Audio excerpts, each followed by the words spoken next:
Hi everyone. My name is Clara. I'm in my late 20s now, living a life I built for myself, piece by painstaking piece. When I look back, it feels like a lifetime ago. A different person standing in my shoes, navigating a world that felt perpetually tilted against me.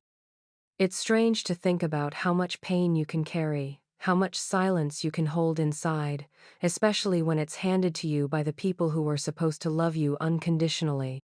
I'm sitting here today because I want to share a story that changed everything for me. It's a story about dreams, about betrayal, and about what happens when you finally decide that your own worth isn't up for negotiation, not even with your own family. This isn't easy to talk about, but maybe, just maybe, someone out there needs to hear it. Someone who feels invisible, overlooked, or like their needs always come last. My story centers around my dad, a college fund, and a lesson that was paid for not just in dollars, but in years of hurt, and eventually, in my own hard-won freedom.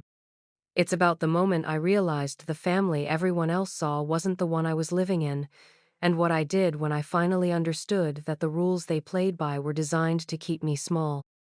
This isn't just about money, it's about respect, about being seen, and about the long, hard climb out of a place where you're constantly told you're not enough. Have you ever felt like you were giving everything but getting nothing but crumbs in return?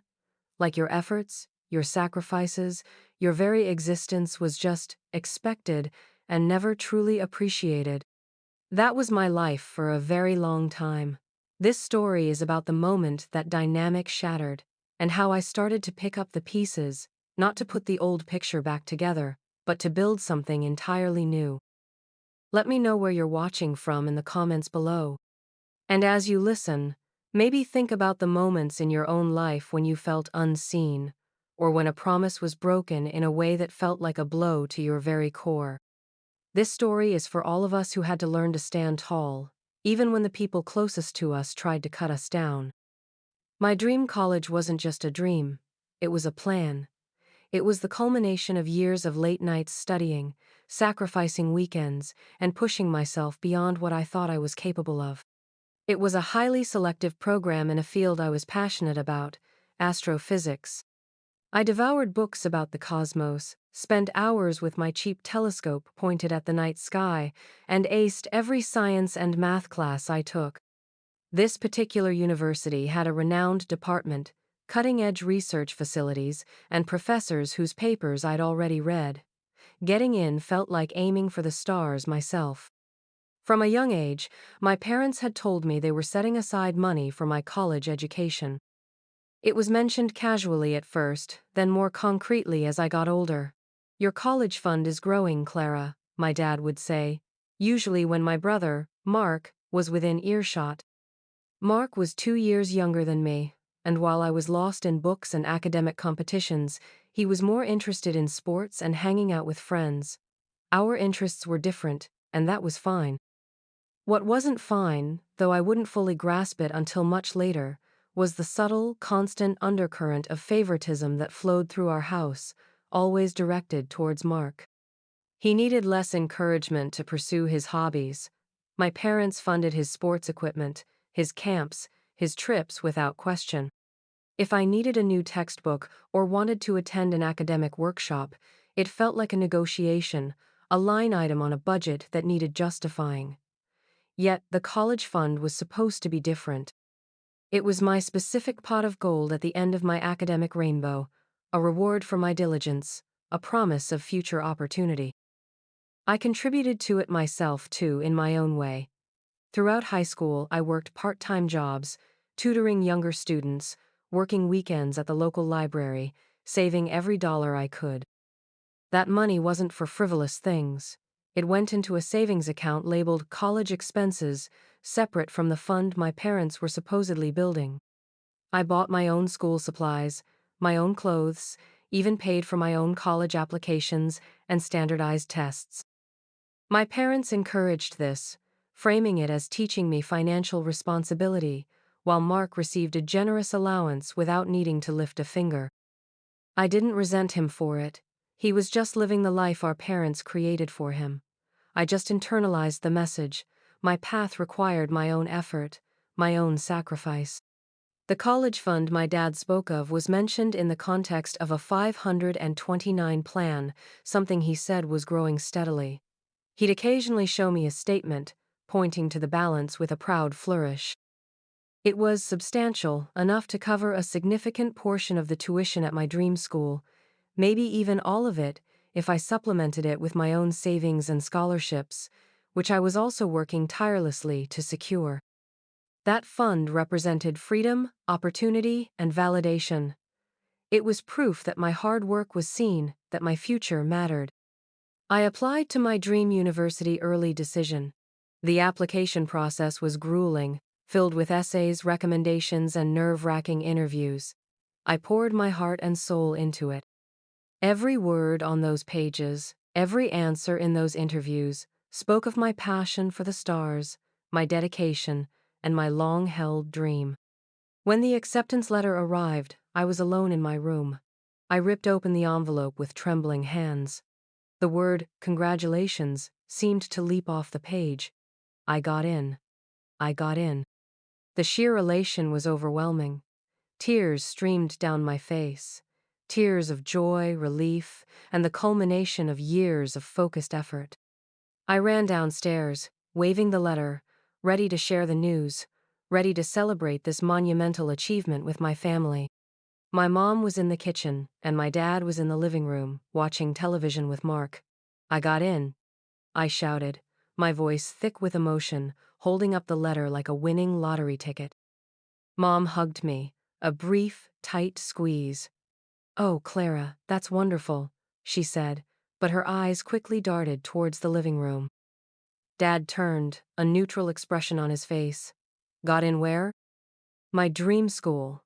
The university in the other state, the astrophysics program."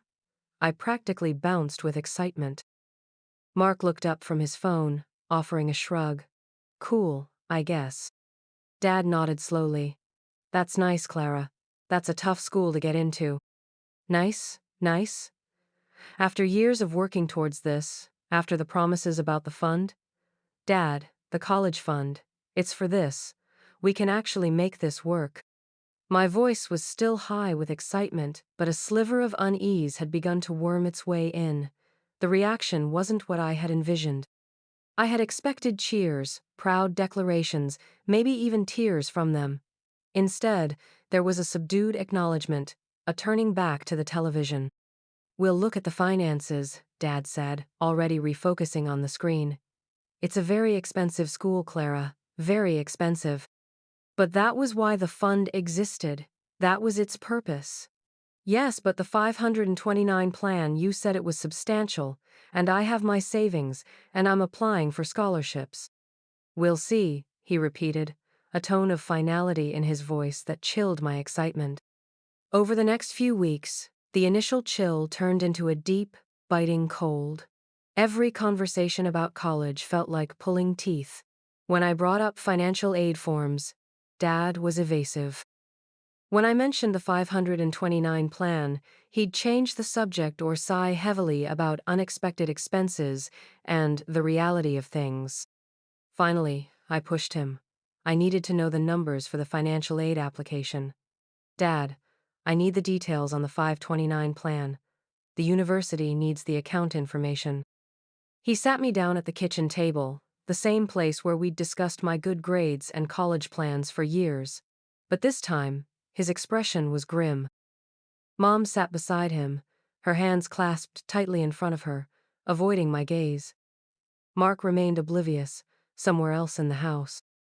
"Clara," Dad started, his voice low and measured, the tone he used when he was about to deliver bad news that he somehow needed me to accept without question. "There isn't a college fund anymore, not like there was." My breath caught in my throat. "What? What do you mean, not like there was?" We had to use it," Mom said softly, finally looking up, her eyes full of what looked like pity, but felt like guilt. "Use it? Use my college fund? For what?" My voice was trembling. "An emergency," Dad said, leaning back in his chair as if this explanation should be sufficient. "A significant one. The kind of thing families have to do sometimes.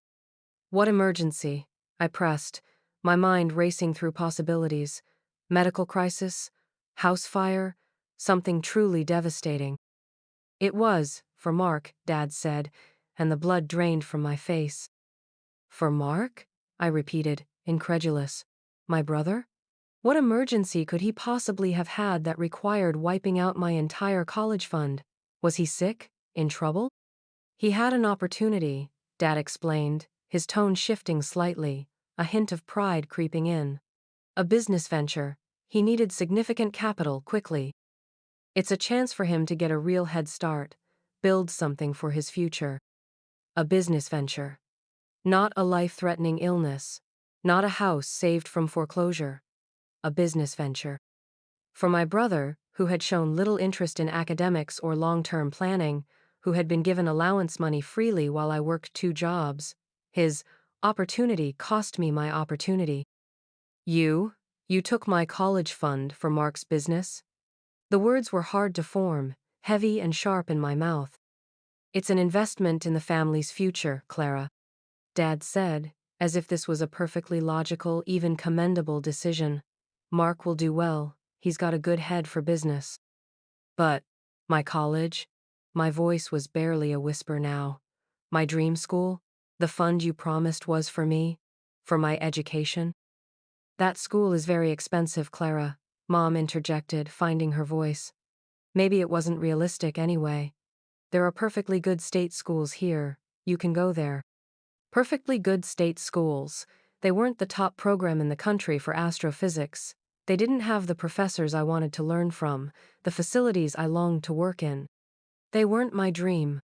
We just had to prioritize, Dad said, his gaze firm, daring me to argue. Mark's opportunity came up suddenly. It required immediate funding. The 529 plan was the most accessible, significant sum we had. Family takes care of family. Family takes care of family. This phrase, often used in our house to justify whatever my parents decided was best, now tasted like ash. It didn't feel like family taking care of family. It felt like one family member being sacrificed for another. It felt like my years of dedication, my dreams, my very future, were less valuable than my brother's untested business idea. So, it's all gone? I asked, needing to hear the confirmation no matter how painful. Dad nodded. Most of it. There's a small amount left, maybe enough for books for a state school for a year or two. But the bulk, yes, it's gone. I couldn't speak. The air felt thick, suffocating. The vision of myself walking across that beautiful campus, sitting in those lecture halls, peering through powerful telescopes, it all dissolved, replaced by the stark, brutal reality of my father's words.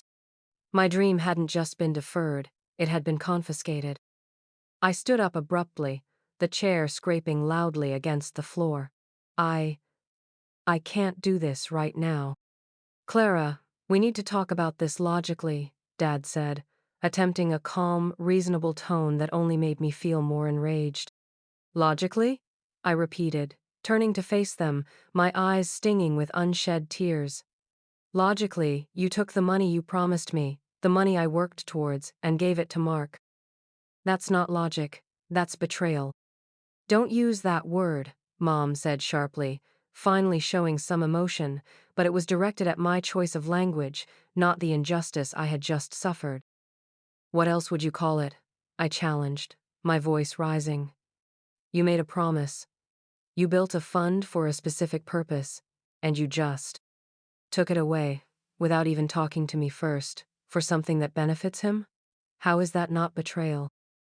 Dad stood up too, his face hardening. Watch your tone, young lady. We are your parents. We make the decisions in this family. Decisions about my life? My future? Without even asking me? It was for the greater good of the family, he insisted, repeating the hollow justification. The greater good?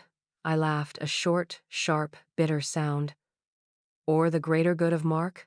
Let's be honest, Dad. This is about Mark. It always is. The words hung in the air, heavy with years of unspoken truth. The favoritism, the different rules, the constant pushing for mark while my achievements were met with faint praise or practical questions. This felt like the ultimate confirmation of where I stood in their hierarchy. Last. I didn't wait for a response. I couldn't. I turned and fled from the kitchen, from the house that suddenly felt like a cage. I ran until my lungs burned, until the cold air stung my cheeks, trying desperately to outrun the crushing weight of what had just happened. The days that followed were a blur of pain and disbelief. I went through the motions of finishing high school, but the light had gone out of my eyes. My classmates were buzzing with college plans, roommate assignments, orientations. I listened, smiled faintly, and felt utterly detached, a ghost in my own life. My parents acted as if the conversation hadn't been that big of a deal. Dad would occasionally mention state schools, showing me brochures, pointing out their relative affordability. Mom would talk about how nice it would be to have me close by. Mark, meanwhile, was full of talk about his business venture, though it seemed to mostly involve vague ideas and spending the money on what looked like new electronics and going out. He never once acknowledged that the money funding his lifestyle had come from my future. I tried to talk to them again, to appeal to their sense of fairness, to remind them of their promises. Dad, please. I had pleaded one evening, tears streaming down my face. That university was everything to me. Is there any way? Can we get a loan? Can I defer for a year and try to earn more? Clara, it's settled, he said, his voice flat. The money is gone. You need to accept it and move on. Look at the options here. They're perfectly good schools. They're not that school, I cried. They're not the program I worked my whole life for. Life doesn't always give you exactly what you want. Mom said, her tone gentle but firm, the kind of tone you use to soothe a child who's been denied a toy, not an adult whose future has just been dismantled. You'll be happy closer to home. Happy closer to home meant staying in a house where I felt undervalued, where my dreams were deemed less important, where I was expected to be compliant and grateful for whatever scraps were offered. It meant being close to the constant reminder of what I had lost and who had taken it. I felt an isolating shame settling over me. How could my own parents do this?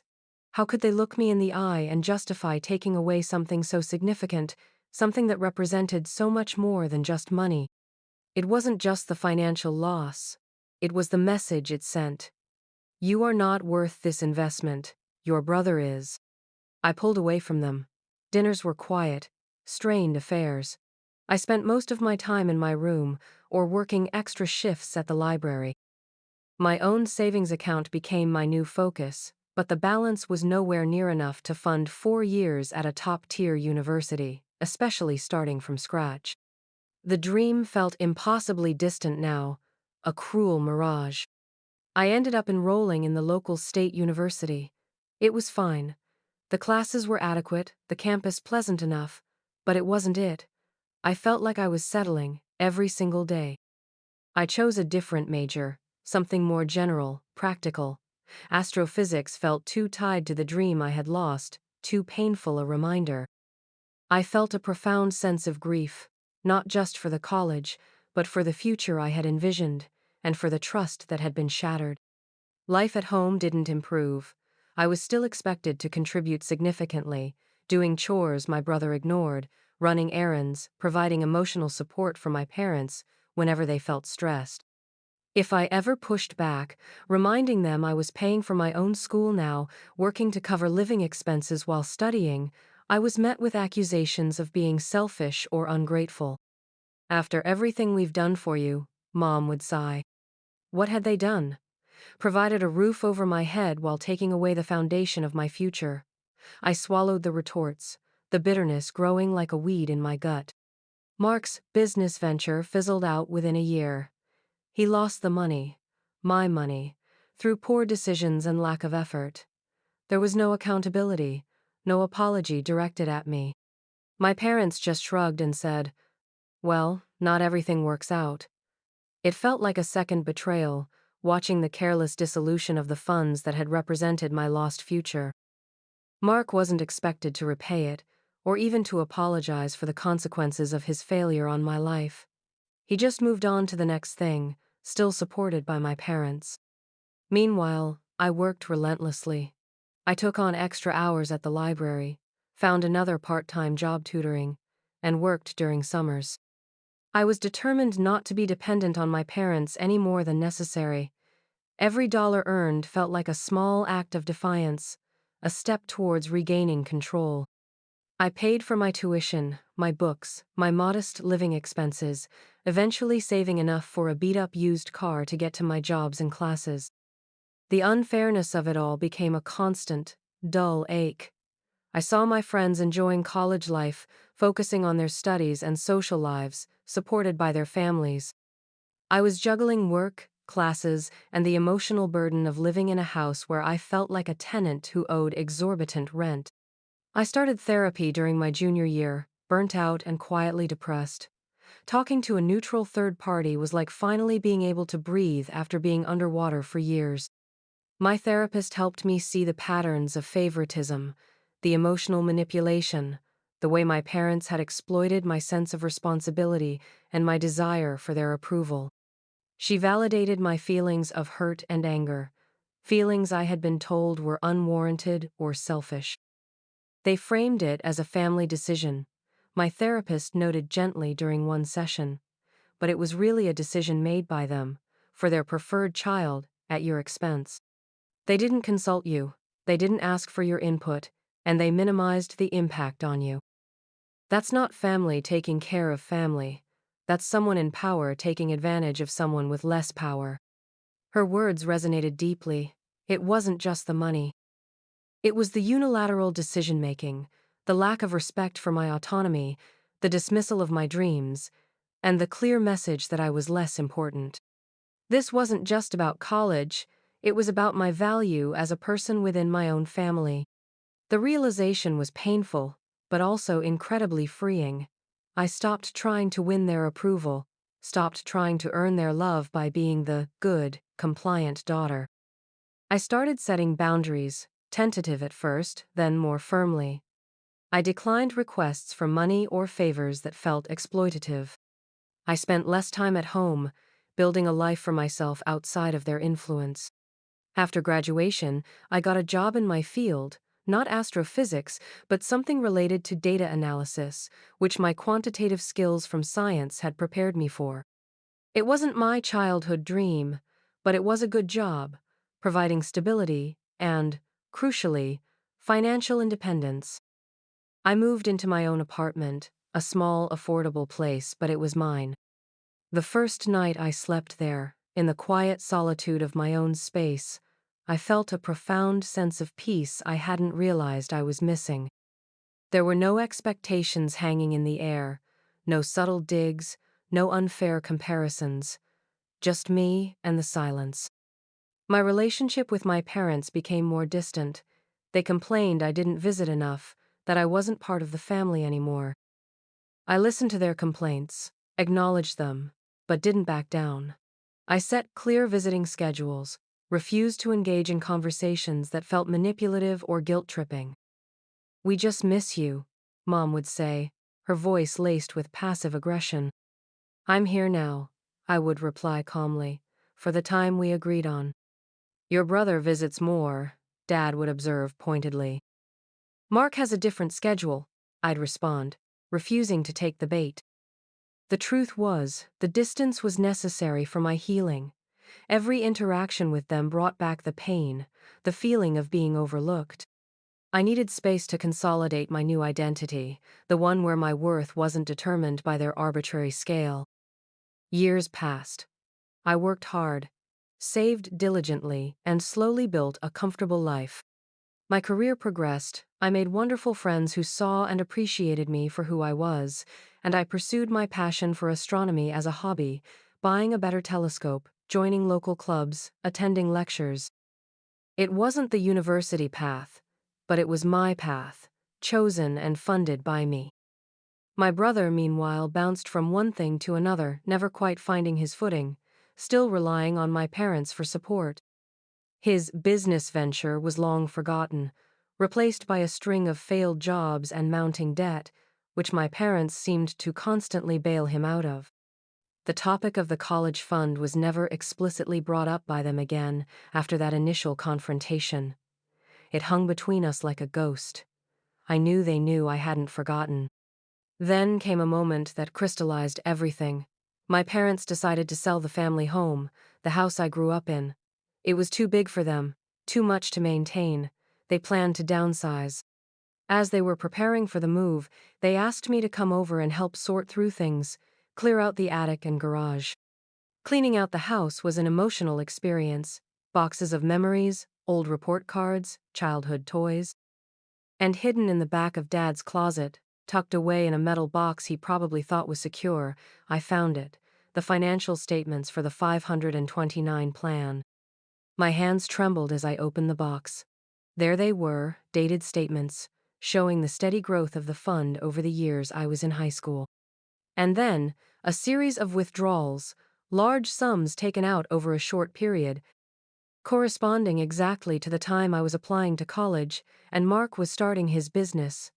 The final balance was negligible, just as Dad had said. But there was something else in the box. Bank statements from a business account in Mark's name, showing large deposits from my father's account, matching the withdrawals from the 529 plan. And alongside them, receipts, not for business expenses, but for things like a down payment on a sports car for Mark, expensive electronics, lavish dinners, even funding for a trip Mark took with his friends. It wasn't a family emergency. It wasn't an urgent business investment that might benefit the family. It was a direct transfer of money explicitly designated for my education into my brother's personal spending account, disguised as a business venture. It was a lie. A calculated, deliberate lie to take my future and give it to him. The pain was sharp and sudden, like a physical blow. It wasn't just negligence or poor financial management. It was malice. It was a conscious choice to derail my life for the sake of indulging my brother. All those years of struggle, of working multiple jobs, of feeling like I wasn't worth the investment, it was all rooted in this deliberate act. I sat on the dusty attic floor, surrounded by the detritus of our shared past, and wept. I wept for the bright-eyed girl who believed in promises, for the dream that was stolen, for the years of feeling less than, and for the fundamental brokenness of my family. But when the tears subsided, something else took root. A cold, clear anger, and with it came a fierce determination. They thought they had taken everything, left me with nothing but the crumbs of a state school education and a life I had to build from scratch. But in doing so, they had forged something in me that was stronger than they could ever imagine. Resilience, independence, and a deep-seated refusal to ever let anyone define my worth again. I closed the box, the statements tucked carefully inside. I didn't confront them immediately. I needed a plan not for revenge, but for clarity. A plan to ensure that they understood the gravity of what they had done, not just to me financially, but emotionally and fundamentally. And I wanted to use the strength I had built, the resources I had accumulated despite them, to deliver that message. My opportunity came a few weeks later. They invited me over for dinner at their new, smaller place. Mark was there too, talking animatedly about his latest idea for making money, casually mentioning he needed a small loan from Dad. Mom sighed, and Dad just nodded, seemingly ready to open his wallet again. Watching this familiar dynamic play out, the years of quiet resentment and recent pain surged within me. This was it. This was the moment. I waited until dinner was winding down, the plates pushed aside, the conversation drifting. "There's something I need to talk about," I said, my voice steady despite the tremor in my hands clasped under the table. They all looked at me, surprise flickering across their faces. I rarely initiated serious conversations with them. "It's about the college fund," I said, and saw Dad visibly stiffen, Mom's hand go to her throat. Mark looked confused. "Clara, we've been over this," Dad said, his voice tight. "It's in the past." "Is it?" I asked, meeting his gaze directly. "Because it shaped my entire past, and it continues to affect our present." "We had an emergency," Mom murmured, reciting the old script. No, I said, my voice gaining strength. You had Mark's business venture, which quickly turned into funding his lifestyle. I found the statements, Dad. I saw where the money from the 529 plan went. It didn't go to a family emergency. It went to Mark's car, his trips, his spending money. The silence that followed was deafening. Mark stared at me, his eyes wide. My parents looked horrified, exposed. How dare you go through my things? Dad finally exploded, his face red with anger, trying to turn the accusation back on me. How dare you steal my future? I countered, the years of suppressed pain fueling my words. That wasn't your money to take. It was explicitly set aside for my education, the education I worked tirelessly for, the dream you encouraged me to pursue. We did what we thought was best at the time, Mom said weakly. Best for who? Certainly not for me. I leaned forward, my voice dropping slightly, but filled with conviction. You always prioritized Mark. Always. My achievements were met with practicality, his with blind enthusiasm, regardless of whether he earned it or not. My needs were secondary, his were paramount. You took my college fund, not because of an emergency, but because you valued his comfort and his untested ideas more than my proven dedication and my tangible dream. Dad slammed his hand on the table. That is not fair. We provided for you. We gave you a home. You provided the bare minimum while taking away the opportunity I had earned. I shot back, standing up now, needing to physically embody the boundaries I was setting. You set me back years. I had to work multiple jobs, take on debt, give up the specific path I wanted, all because you broke your promise and gave my money away. Mark finally spoke, defensively. It wasn't like that, Clara.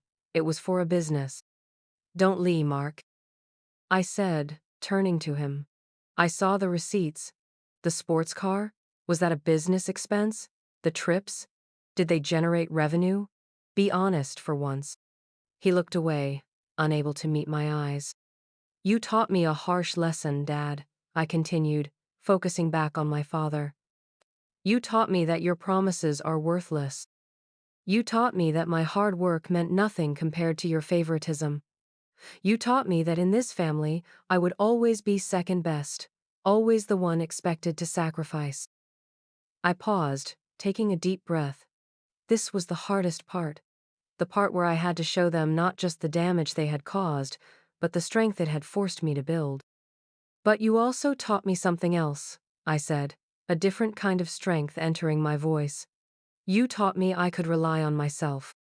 When you took away the fund, you thought you were limiting me, forcing me onto a path of your choosing, keeping me dependent. But you didn't. You forced me to become independent, to work harder than I ever thought possible, to build my own safety net, my own future, without any help from you. I reached into my bag and pulled out a single sheet of paper. It wasn't the 529 statement, but something I had printed recently. That dream university? The one you said was too expensive, the one you took my money for, I said, holding up the paper. I couldn't go there then, but I kept saving. I kept working. And last year, I used a portion of the money I earned, money you didn't give me and couldn't take away, to establish an endowed scholarship in my name at that very university. Their eyes widened in disbelief. It's a small scholarship for now, I explained, my voice filled with quiet pride. It's for undergraduate students in the astrophysics program, specifically for those facing financial hardship or unexpected challenges. It's named the Clara My Last Name Opportunity Scholarship. I laid the paper on the table. It was a formal notification from the university's development office confirming the establishment of the fund. You took away my opportunity, I said, looking from Dad to Mom to Mark. But you didn't stop me from creating opportunities for others. You thought taking the money would buy Mark a head start, but it bought me a lesson in self-reliance, and now I'm using the fruits of that lesson to help someone else achieve the dream you stole from me. My father was speechless, his face pale. My mother looked like she might cry. Mark just stared at the paper. This scholarship, I continued, is the lesson I bought. Not for me, for you. It's proof that you couldn't break me. It's proof that my worth wasn't tied to your approval or your money. It's proof that the opportunity you denied me wasn't lost, but simply redirected, amplified by my own effort. Every year, when that scholarship is awarded, I said, my voice firm, I want you to remember what you did. I want you to remember the daughter whose future you sacrificed. And I want you to understand that the value of a person, the potential they hold, can't be quantified in dollars or arbitrarily reassigned based on favoritism. I picked up the paper and placed it back in my bag. I came here tonight to tell you this, to make it clear. You need to understand the consequence of your actions, not just the financial, but the human cost. I looked at them, the family I had longed for validation from for so long.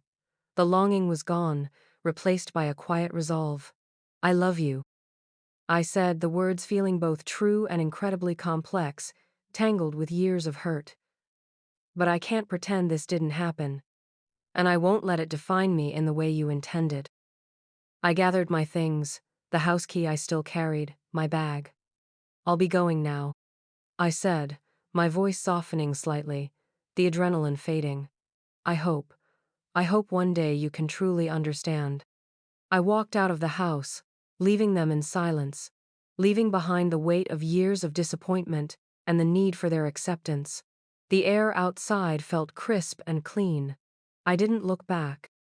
Leaving that night wasn't just about physically exiting the house, it was about stepping out of the roles they had assigned me, stepping into the life I had built for myself.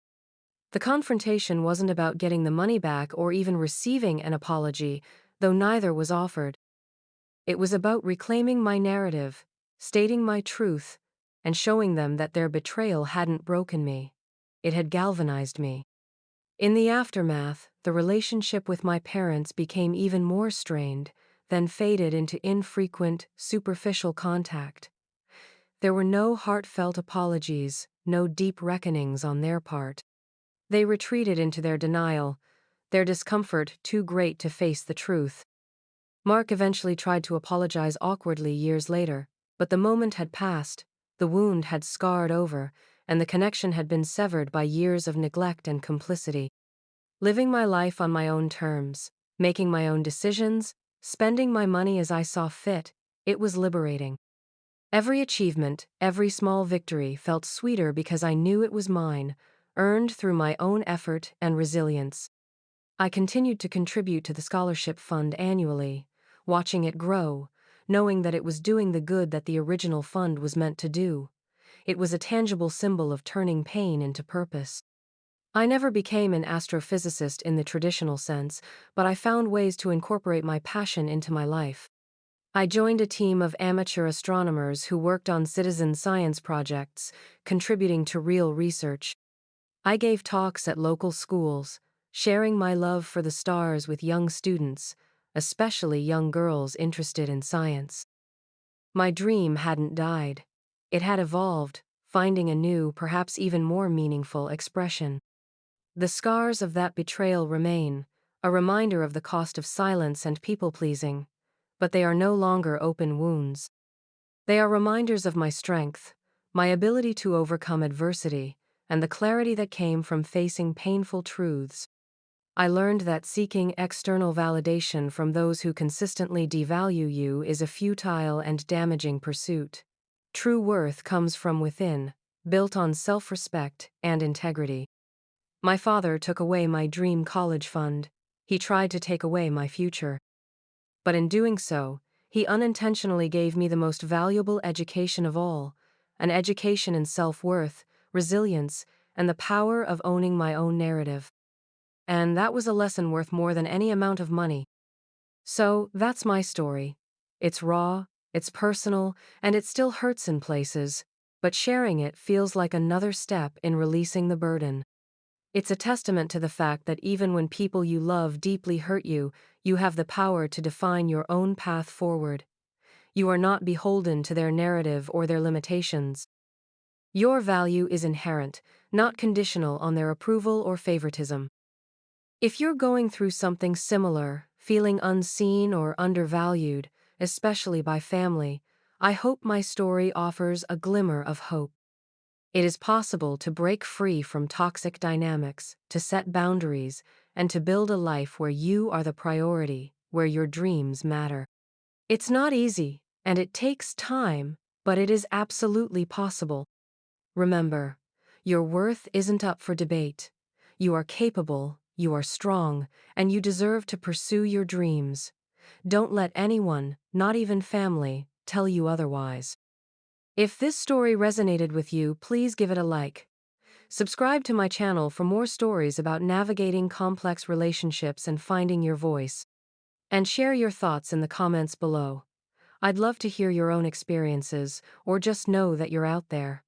Connecting with others who understand makes a world of difference. Thank you for listening. Take care of yourselves. You are worth fighting for.